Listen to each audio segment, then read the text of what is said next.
आज तक कभी किसी पार्टी, किसी सरकार ने ऐसा नहीं किया। ये पहली बार हो रहा है। जैसे दिल्ली में हमने कई काम पहली बार किए, स्कूल अच्छे किए पहली बार किए, अस्पताल अच्छे किए पहली बार किए, महिलाओं के लिए बस यात्रा फ्री करी पहली बार करी। ऐसे ये पहली बार हो रहा है और मैं उम्मीद करता हूं कि भारतीय जनता पार्टी और कांग्रेस की सरकारें भी इससे सीख के अपने अपने राज्यों के अंदर पुजारियों और ग्रंथियों के सम्मान के लिए ऐसी योजनाएं लागू करेंगी। इस योजना का कल से रजिस्ट्रेशन चालू होगा। कल इस योजना का रजिस्ट्रेशन एक तरह से शुभारंभ करने के लिए मैं कनॉट प्लेस के हनुमान मंदिर जाऊंगा और वहां के पुजारियों का रजिस्ट्रेशन करके आऊंगा और उसके बाद दिल्ली के सभी मंदिरों और गुरुद्वारों में हमारे एमएलएज, हमारे कैंडिडेट्स, हमारे कार्यकर्ता पुजारियों का और ग्रंथियों का रजिस्ट्रेशन कल से फिर मेरे आरंभ करने के बाद पूरे दिल्ली के अंदर इसका रजिस्ट्रेशन चालू होगा। मेरी भारतीय जनता पार्टी से हाथ जोड़ के विनती है, जैसे उन्होंने पुलिस भेज के फर्जी केस करके महिला सम्मान को रोकने की कोशिश की लेकिन रोक नहीं पाए, हुआ रजिस्ट्रेशन, हो रहा है रजिस्ट्रेशन। उन्होंने संजीवनी योजना रोकने की कोशिश की, रोक नहीं पाए।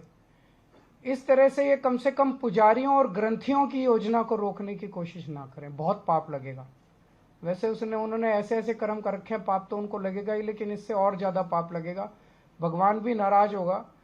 एक तरह से पुजारी और ग्रंथी हमारे और भगवान के बीच में एक ब्रिज का काम करते हैं, सेतु का काम करते हैं, हमारी प्रार्थनाओं को भगवान तक पहुंचाते हैं।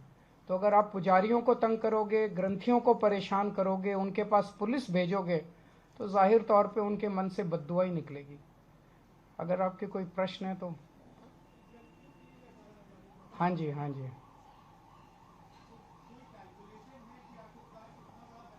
जो भी होगा उसकी चिंता मत कीजिए, पैसे की कमी नहीं होने देंगे। जब रजिस्ट्रेशन पूरा हो जाएगा तो बता देंगे कि कितने लोगों ने रजिस्टर किया।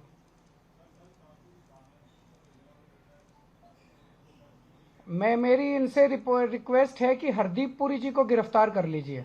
उनके पास सारा डेटा है, कहां कहां उन्होंने रोहिंग्यों को बसाया, उन्होंने ट्वीट करके बताया है। ये इतनी मेहनत कर रहे हैं, जरूरत क्या है, नौटंकी क्यों कर रहे हैं? हरदीप पुरी जी के पास और अमित शाह जी के पास सारा डेटा है, कहां किस रोहिंग्या को बसाया, वहां उसको कर लो गिरफ्तार।